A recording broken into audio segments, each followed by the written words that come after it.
এ কি অবস্থা তোর? বিদেশ থেকে বাড়ি ফিরছিস না কুস্তির আখড়া থেকে বাড়ি ফিরছিস? বাটুল, আমাদেরকে টাকাটা দিলে আমরা কি করি?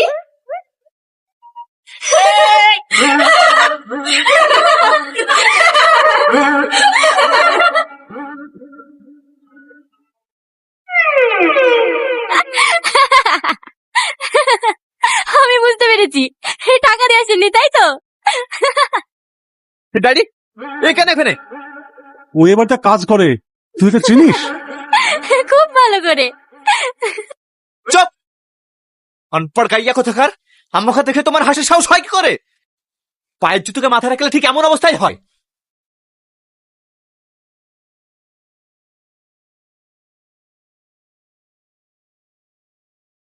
এগুলো তাহলে তোরই কাজ? আমি জানতাম নাকি ও আপনার ছেলে। কিছু মনে করিসনি, ও একটু রাগী।